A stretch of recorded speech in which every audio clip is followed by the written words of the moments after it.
If you're a Pittsburgh baseball fan, then this is the podcast for you. Make your way down, grab a beverage, and get ready to talk Pirates with myself, Craig Toth, and Scott Jackson, two of the biggest fans you'll ever meet. This is Bucs in the Basement. Now I see the changes in this town. They change, they say one thing, but then the next day it's different. They change, but they don't know what they want. All they do is change. Going left, going right, travel day, travel night. That's where we'll go. No excuses, no goodbyes, no one cries, no one lies. We'll never know.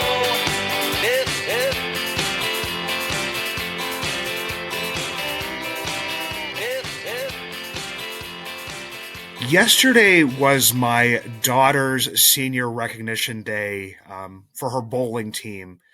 And she, I got a little bit of a tear in the eye because I started having to deal with reality. This whole year I've been talking about, my daughter's a senior. She got accepted to Duquesne Pharmacy School. She got me a Duquesne Dad sweatshirt at Christmas.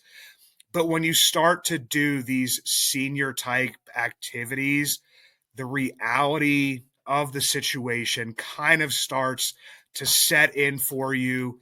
And I believe for Pirates fans today, the reality of the situation that Scott and I have been talking about coming to fruition throughout the entire offseason kind of culminated with the signing of Tommy Pham. Not what we really wanted to see, maybe what we expected, but we're going to talk about it here. Scott, how you doing today, brother? I'm good. Congratulations on the Duquesne Dad thing. That's pretty awesome. Yeah, But yeah, Tommy Pham, I think that we had in mind a group of players. They had to make some kind of move, and we thought out of a handful of players that would likely be one of these guys. And for me personally, Tommy Pham was on the low end of that list. But as Pirates fans, we're kind of conditioned to expect the worst, right? And so this is what we got. Reality is setting in. Deadlines are starting to hit. Pitchers and catchers reporting soon. And the crunch has really started to be felt by the front office. Yeah, and with Tommy Pham, that was, like you said, we had a list of guys we had brought up, like an Austin Hayes, a Ramon Laureano, mention, Grichuk, all these other guys, and all of these guys are signing for right around the same amount of money. I would have probably put Grichuk just because of his ability to hit left-handed pitchers, maybe a little bit towards the top of that list. Everybody knew that Austin Hayes is a guy that I think has the potential to bounce back because the second half of the season, it was actually a kidney infection that took him out, not any type of injury. So as long as that would be cleared up, then hopefully he would be able to bounce back. Liriano gives you a glove. But yeah, Tommy Pham, there's things that he kind of does well. It's the stuff that Charrington and everybody there kind of likes that he does well. And, you open up the StatCast and you look at the chase rate. He's in the 97th percentile, only chases 18.7% of the time, squares the ball up, 86th percentile there, 29.7%. He's a guy that has, a better exit velocity, doesn't do great on the barrels, but he's a guy that, when he is making contact, he's making solid contact, doesn't chase, is very patient at the plate, professional hitter. And that is, right in Charrington and his scouts and everybody's wheelhouse that's within that front office. Yeah, and if we can get the 2023 Tommy Pham, that could really make a difference. 16 home runs, a 774 OPS, 1.5 B WAR. So, if he can bounce back, that could really provide a little extra pop, professional at bats. I think that something that really could have made a difference last year with the team is putting the ball in play, not striking out as much, capitalizing when we have runners in scoring position. It make that little bit of a difference. A couple of runs because we're going to have a solid pitching staff. The rotation is going to be as strong as we've seen in quite some time. You would think, knock on wood, and then the bullpen, that's going to be the real show me kind of thing. There is has been able to piece together a bullpen, so we're going to need a few extra runs. We're going to need to capitalize on those positions. You know, we'll see what the Matt Haig approach is. If it's going to be as patient and walk centric as maybe the Andy Haynes version was, it seemed like the guys were looking to maybe take those walks if they could get them, and that could help you get runners on base and move into position with aggressive base running. But you need that veteran who can. You know, a 51.4 hard hit percentage rate last year for Tommy Pham. A guy that can sting the ball, can maybe drive it with some authority, that can help with sacrifice flies, things like that. Play a version of small ball. Yeah, and with Tommy Pham, I mean that's what you're saying is it's almost like you don't know what version of Tommy Pham you're really going to get because I think when the signing first happened and we were kind of like talking back and forth, just making the jokes that I think that at least at some point in time he's going to make us laugh because he's not a guy that either ever minces his words.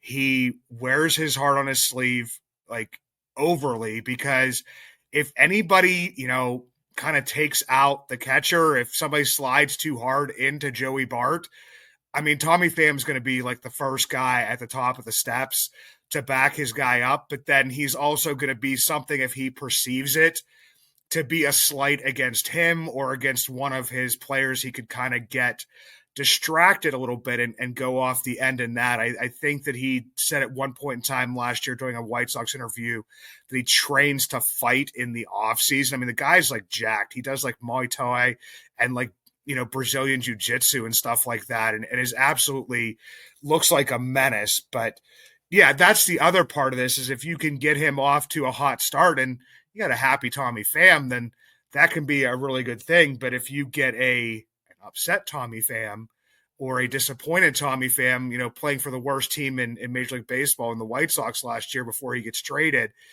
you don't know how things are going to turn out with him. And like you said, Scott, I think you said, I'm just not going to join a fantasy football league with him. Absolutely. But he's going to make sure nobody screws around in that fantasy football league. That's for sure. There's going to be consequences. It's definitely a funny thing. And you mentioned like the playing of small ball, and that was something kind of even before we signed Pham and the Pirates signed Pham that I had been kind of really thinking about. Got to give some kudos out to Josh from Bridge to Bucktober. Him and Jake did a really detailed podcast. It was on Alex Verdugo, and the way that he hit the ball when with runners in scoring position and that, if there was a runner on, it wasn't like he was a guy that was going to strike out. And there's a lot of good things there. He also made it into a piece over at Steel City Pirates. So anybody that hasn't, go listen to that podcast, go read that article. Because even though, Verdugo hasn't signed anywhere yet. So I guess there would be maybe some sort of, miracle that him and Tommy Pham are the platoon option in like right or left field there. But for the most part, I think that like it kind of got me thinking about the Pirates with runners in scoring position last year. And obviously as a team that, didn't score a ton of runs, they're not going to be a team that has, the most runners in scoring position. For reference, the Arizona Diamondbacks they had 1,742 plate appearances with runners in scoring position, but Pittsburgh was right in the middle of the pack. They were at 15 with 1,497 plate appearances with runners in scoring position. So they definitely got those guys into position to score. They, had those opportunities. It was what was done with the opportunity. So think of yourself at the middle of the pack, and then you go to the number of strikeouts that the Pirates had with runners in scoring position, 377th, fifth in the league with runners in scoring position. So not only do you not have as many guys as some other teams that when you do, you strike out. I went with, batting average. The Pirates are sitting at 26th with a 230 batting average, the best, Arizona, 285. On base percentage. That's the other part is Arizona. They got everybody on base. They got them in position. They were the best with batting average. They were the best with on base percentage. And then you have the Pirates creeping up to 25th for 310 on base percentage. So that's like the biggest thing to me is that we kind of talked about earlier on in this offseason, and it's not like maybe it's a version of small ball, and the Pirates have to be doing stuff differently because power costs money. People keep on asking, where is the power going to come from? Well, last year, the Pirates, with not a ton of power, I think 160 home runs total, had a lot of opportunities. And we've kind of been talking about getting a lineup of players that may not help you. I mean, they're obviously going to help you, but not to the degree that a home run hitter might, and change the outlook of the game very quickly. But they're not going to hurt you in that, they're going to put the ball in play. They're not going to strike out as much. They're going to make good contact. You put the ball in play, things can happen.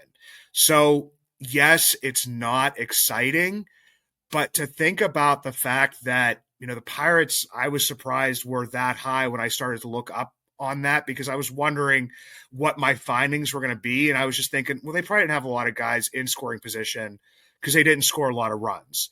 And no, that wasn't the case. I mean, they weren't as high as some teams, but I mean, they obviously were right in the middle. And if you, bring that average up by 20 some points, you bring the on base percentage up by, 20 some points, slugging, whatever it may be. I mean, those equate into runs. And with the pitching staff that the Pirates are projected to have and that we think they will have, that equates to runs, that equates to wins. Yeah, I think get them over, get them in is a version of small ball. And as nice as it would be to have big power hitters, home run threats all the time, I think guys that can hit doubles, that can hit the ball into the gaps, I think that is a strong way to improve your offense and drive in some runs. And we saw that last year. It seemed like they were consistently getting guys to lead off with doubles or singles and steal second. But then, like you were illustrating there, strikeouts, grounding to the left side of the infield, not getting the guy over. So that's where having another veteran hitter can improve things, and hopefully having the new hitting coach can take that to the next step and instill some of those fundamentals, because there's multiple ways to win a baseball game. It's not, and I know that that's what's in vogue now in baseball is to hit the ball over the fence, but there are ways to win baseball games without hitting as many home runs. It's not as sexy, but I I like a good a doubles hitter. Yeah, if you can get a guy that hits gap to gap and you got guys running all over the bases, I mean, like you said, the home run is pretty much king right now, but it can be just as effective. And yeah, the number of times we saw guys get a double and then just basically just stand out there and not even make it to third base. And it was absolutely insane to me. And that's where I'm thinking, like, I don't know exactly where this kind of lineup goes with Tommy Pham because I mean, it was something that we had said because when you said Pham question mark question mark question mark, and I said he's an outfielder and he's right-handed, and not that that's what we were calling for. It's what I was kind of expecting them to do, just because of the potential and the ceiling that you have with a Jack Sawinski. Obviously, you have that floor, that we saw last year, but that's going to put. And that's why, like when Josh brought up Verdugo, I started to buy into it at least a little bit, because I was thinking, okay, Verdugo's not a great hitter, but he's not going to be like, he doesn't have the potential for that cavernous level. He has kind of like that high floor, low ceiling, where Jack has low floor, high ceiling. I mean, the variables of what could happen to him are kind of all over the place. So now you have Pham, who's a right-handed hitter. People did point out that he had a little bit of a reverse splits last year, but for me, it was more on like the batting average. If you looked at it, I think the OPS against right-handed and left-handed was exactly the same. But for his career, he does, hit the left-handed pitchers better. So then you're pretty much taking the stake in either Palacios is going to show you a little bit of that fire and what he can do, and the pinch hitting and the clutch hitting and whatever it may be, in the beginning of the season. I guess at that point in time, it'd be the clutch hitting, not the pinch hitting. And then Sawinski can kind of sit down in AAA, get his stuff right, or they're going to come straight in and say, okay, Jack, shake off last year. We know what kind of hitter you are, and they're going to go, ground off the ground running with him this year. But it definitely makes it pretty interesting. And I guess you do have Frazier there as a left-handed hitter, but I don't really want to see Frazier in the outfield. I know that they said they would use him more in the infield, has played some outfield. So you do have that other left-handed bat. But I mean, I feel like that if you have Tommy Pham and Adam Frazier both taking between 300 and 400 plate appearances during this season, I couldn't see the season going very well for the Pirates. Although Jack was cold last year at the beginning of the season, Cabrian had an absolutely awful season. Rowdy Tellez was horrible to begin the season. And the Pirates were still buyers and over 500 at the trade deadline with all of that stuff going on. So I guess there's still a possibility of that kind of happening again. But I just don't know how much of it, once again, could be maintained if you don't have those guys that you're really relying on. But Scott, I'm just kind of thinking, like, I mean, what does this look like for the lineup right now? Yeah, I think that Jack is going to get every opportunity to be the starter. He's got too high of a ceiling to not give him every opportunity. He's already shown what he can do with the power bat in the major leagues. I think Palacios is, best utilized as a bench bat, that guy that you're using late, hoping to get the walk off. He just has a nice violent swing that can really connect. He just hasn't shown the consistency. He's that guy that's going to go up and, he's going to disappoint you 9 times, but in that 10th at bat, he's going to hit a big home run, and you're going to remember that at bat, and it's going to kind of overshadow some of the shortcomings. I think that, we're seeing how things are shaking up. I wouldn't be surprised because, you know, we don't know what the corresponding move is going to be for Pham. We saw Alika Williams get DFA'd earlier in the week, and so there's one fewer player that can potentially. He's hung on longer than I think a lot of us expected. Um, but what's the move for Pham? But I think that you have a lot of questions up. They're going the platoon route. Now Tommy Pham's going to be the right-handed option in the corner outfield, whichever corner they decide to use it. And I think that Jack will probably be that left-handed option. And then you've got Horowitz at first base. Who do you have as your right-handed? I mean, I think that Horowitz is going to get an opportunity to probably play every day until he shows that he can't hit lefties. If that ends up being the case. But do you move Joey Bart into taking some reps at first base? You know, I- once Endy is ready to go, does Delay start as the backup? Where does Henry Davis fall in some of this? There's a lot of questions to be answered in spring training. Yeah, and for me, it kind of like I thought honestly, like I don't know what I was thinking really, because if I'm saying bring in a right-handed, outfielder, and then still having Billy Cook, on the bench, his only option at that point in time is realistically you are, you know, maybe DHing on a Koch day off, but that's kind of reserved for Reynolds at times. Ono Cruz to keep him fresh. We don't know with Cabrian's back what that's going to be. So then you would pretty much just be the first base platoon at that point in time. So this kind of, in my eyes, is maybe pointing to the fact that Billy Cook may be starting the year in AAA. You look at his minor league numbers, and especially last year, he had a over 1,000 OPS against left-handed pitching. So at least in the minor leagues, has shown that he can do that. They may want to see that. I hate that word, but I always use it. But that little bit of seasoning, that additional seasoning down there. I also talk about giving somebody a runway to kind of like start successfully and not really lean on him as much. I mean, it was kind of the same thing with bringing in Frazier. He is a left-handed bat in the infield. The only other one is Spencer Horwitz. So then, maybe York starts out, and if he, gets hot down there, then they start to push them out of the way. I know that I've also been hearing people saying, "Well, I'd rather just see what we have with this person," and I mean, I kind of would too. Like, if it was my choice, I would probably have not signed a Tommy Pham, and I would have given Billy Cook his run.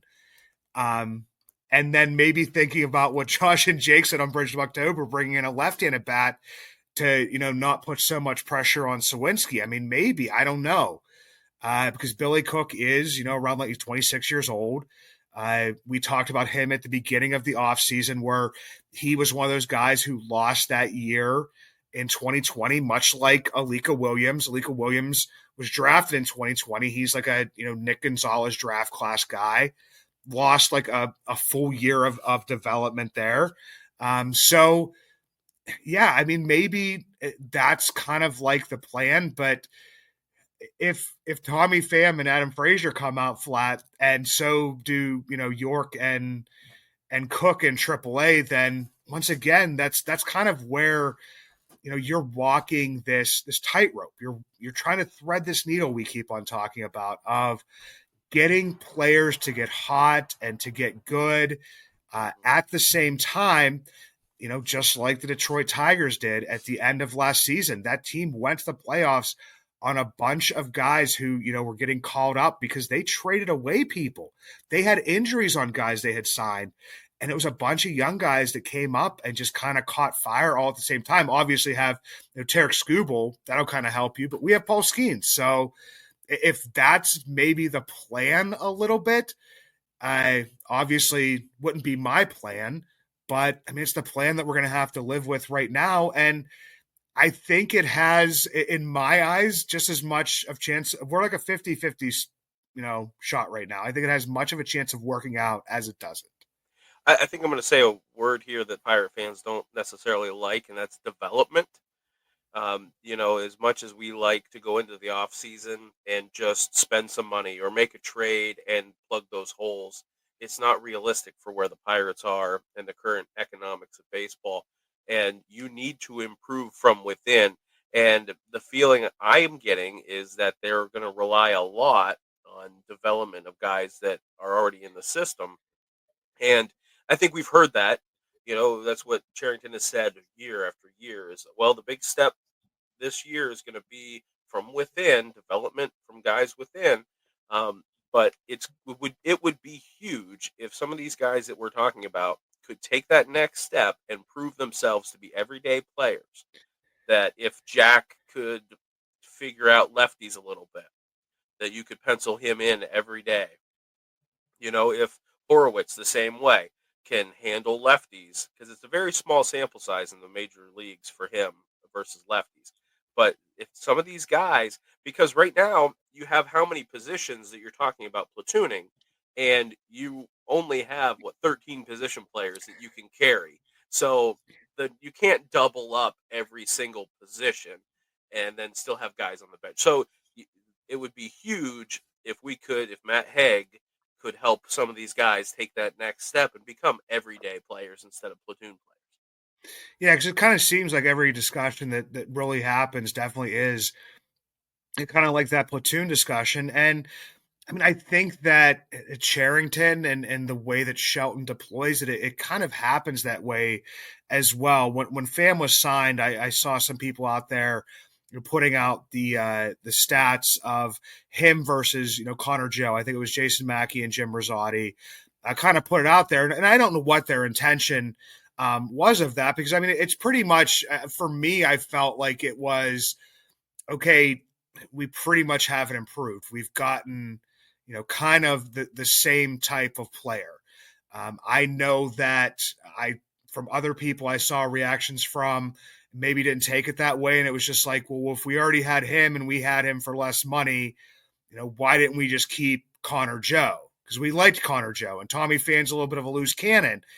But when me and you were talking about it, I kind of went, I think they got rid of Connor Joe because the plan was to get somebody better than Connor Joe. And that didn't happen. Now, is that a failure of Charrington's? Absolutely. That's something I will put on him. If that was your plan, that you are going to, not tender arbitration to Connor Joe, and your goal is to go out and get somebody better than Connor Joe, then you need to do that. And that's something that didn't happen. I don't know if he was trying to work a trade to get that to happen. I don't know if he was making offers to players to try to get them to come to play here. One of those people that's with kind of in that realm. But even if you get people within that realm, like I think by WAR and stuff, Grichuk would be the only one that would be light years above Connor Joe. So maybe with that, not happening. But for me, it's like, yeah, that's the failure right there. But like you said, Charrington has said many times the success or failure of this what's going on here, he's always called it a build or development or process or whatever it may be, is going to be very reliant on the internal, what happens there internally. Like these guys are going to have to be the major part of that. And then at the beginning of this offseason, I think people are finally coming around and have been mentioning it more, is that he said that it's going to be trades. Like they were looking more at trades than they were at the free agent market. And take that for what it is. I mean, last year, Charrington spent over $30 million in free agency and got absolutely burned. This year so far, what's he spent? Like a tick under 15 million, and could get kind of the same results for those players. Who knows? Like that's where, like for me, I'm looking at the payroll and I'm looking at us being at $82 million right now. And last year, I believe they started the season around like 84, 85. By the end of the season last year, they were right around like 87 million. And we heard reports from a couple of different sources, not to us, but people were reporting that the payroll was going to be $100 million. And I think a lot of Pirates fans took that as it's going to be $100 million to start the season. That was not the case. The reporting that was made was that it was going to be $100 million at the end of the season, after guys are put on the 60-day, after probably some waiver acquisitions, injuries, guys called up, whatever it may be, as that fluctuates. And if we remember back to the last trade deadline and Charrington's remarks after the season, he said that he didn't have wiggle room. He had to make certain trades to clear off money to make other trades. When you had like a Jazz Chisholm, a Randy Arozarena, who were, more expensive than, Brian De La Cruz and Isaiah Kiner-Falefa. And maybe this year, if he has that flexibility, that he would be more likely or more able to make that type of move, you just have to hope that the Pirates have kind of a similar path we talked about at the beginning of the show. Even if guys underperform, they can still be buyers at the trade deadline, because then right now you're basically gambling that what you've put together is going to produce the same or better as it did to the trade deadline last year. But for Cherington, he's also like threading that needle, walking that line. And he's going to say, you know what? I'm going to spend $15 million because, as we pointed out, I don't know how many months ago now, Mitch Keller got a pay increase, which took out some of the money that people said they were going to be able to spend. You know, Brian Reynolds' contract's going up. There's different stuff going on there. So, I mean, he's leaving a decent amount of room, a large chunk of change. He's $18 million off at this point in time. But that's not to say they're not going to sign somebody else. But to me, that's where this payroll issue, and it always comes back to money, is that Cherington, if he has been given that thing that says you have $100 million till the end of the season, do you spend the other 18 million now and hope the players you get, work out? Or do you leave yourself that wiggle room and then try to add a more impact player that may cost a little bit more money at the trade deadline? Yeah, you might look and see who's going to be a free agent at the end of the year, and maybe already have some guys in mind. But you also have to have enough talent to put yourself in a position where you plan to be buyers at the trade deadline too. You can't get so cheap that you hamstring yourself. But a couple of points on things you said there about like the Connor Joe thing. Yeah, over the last 2 years they have eerily similar stats, Tommy Pham and Connor Joe. But Connor Joe, each of the last 2 years, and it's a trend throughout his career, he can start real high and then he goes off a cliff. If Tommy Pham can be more even keeled throughout the course of the season, imagine what that does. How many times did Connor Joe come up towards the end of the year in positions where you really thought he would have come through at the beginning of the year with the runners in scoring position, maybe to lead off an inning, and he just watched strike three go by. I mean, he's got a great eye for the strike zone, but we've talked about that too. You got to adjust to what the umpire's calling. And so if you can have a more even keeled, more professional at bat throughout the course of the entire season instead of hot and cold, that could benefit. I think that that's something that we saw last year. So many guys had really high peaks and really low valleys, and that in the middle, a more sustained Brian Reynolds style of season where you know what you're going to get by the end of the year with Brian Reynolds, and it's pretty even keeled. And so I think that if you can kind of meet in the middle there and have it more evened out, that could be an asset to the team. Yeah, and that's what it's kind of going to come down to is, and it's something we've talked about on a few occasions, is getting, I wouldn't say career years, but the most out of each player that you can. It comes back up again. I think Stephen Nesbitt reshared it, that the largest external free agent, because they do have like a quote unquote technical free agent signing that was a little bit higher, but the external one was Russell Martin. It was like 2 years, $17 million. And we've gone back through this again, that Russell Martin was a slightly above replacement level player, not within the everyday range. He was pretty much like a backup catcher type thing, and then became an absolute star for the Pirates for 2 seasons, and then dropped off again. And he had better seasons than he ever had in his career before. So to me, it's just like, okay, well, you have to hope that, we brought in Michael A. Taylor last year, and Michael A. Taylor had one of his best offensive seasons, and you're betting on that, and that doesn't happen. Rowdy Tellez is coming off of one of his worst, but you're looking for a bounce back, and that kind of doesn't happen. Jack Swinski goes into a hole. Everything I mentioned, so far in this podcast. So with the Pirates, it's like, okay, Key's back's got to be good. Jack has got to at least hit right-handers and put some over the fence. And Nick Gonzalez has to continue to take those steps forward. Jared Triolo has to take those steps forward. Ono Cruz in his first full healthy season, in the majors. Last year was not a full healthy season. He was coming back from a catastrophic injury, and really didn't turn on the juice on stolen bases or anything until like 3/4 of the way through the season. So, I mean, there are some things that can happen for this to be a good season. But like I said, right now I'm sitting on the 50-50 line that there's just like flip a coin. And until they start playing games, you have no idea what you're going to see from this team. Yeah, yeah, I agree 100% with that. Uh, until you start seeing what the guys are doing, even in spring training, and we know what spring training numbers can mean. We saw what Kevin Newman hit almost 600 the one spring, and that really didn't translate.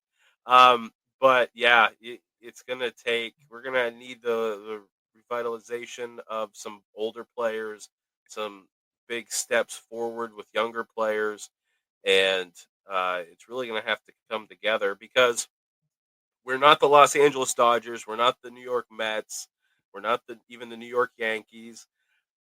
We have to catch lightning in a bottle to be a playoff contender. Those teams, and I know everybody. The big thing is about parity in baseball and no repeat champions. And when the fact of the matter is, those teams are perennial playoff contenders year after year after year, and you have a smaller group of other teams that are going to be cycling in and out to catch the lightning in a bottle to make the playoffs, and they have to have everything come together. You have to have that magic, that same magic that you talked about with the Tigers last year. There's a team or two that happens for every year. The Diamondbacks the year before that. Things just come together for those teams that have those magical runs, and you need to have those things come together and have those magical runs when you don't have the money.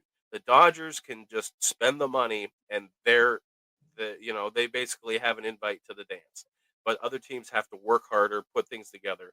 And so I think that, we'll see where things go with the salary cap, but based on the system that we have now, it's an uphill battle for teams like the Pirates. They have to rely more on development, identification of talent, and strategy. And that kind of comes together with everything we were talking about, how they're going to go about constructing lineups, how they're going to construct their roster, what kind of players they're going to put in there. How aggressive are they going to be on the base paths? What's their approach going to be if they can't provide the home runs? Are they going to be able to limit the runs from the other team if this pitching is going to be as good as we're saying it's going to be? Yeah, it's going to be interesting to see how this all comes together, and I think that's the part of it too is that they ended the season cold. And so everything just seems like it's up in the air. We just don't know what to expect going into spring. Yeah, well, hope springs eternal. Players showing up in the best shape of their life season is about to begin. The guys that have, I wouldn't say talk trash, but have kind of poo-pooed all of the stuff that the Pirates have done will see the players down there and will get a glow in their eye. And I mean, it happens to me too. When I go down there every year, it's just like the excitement of baseball finally being back. But in the end, man, games they have to be played out. Don't take stock in too much of the spring training stats, and just basically at this point in time, next week pitchers and catchers will have reported for the Pirates. No games started yet, but we're like one step closer.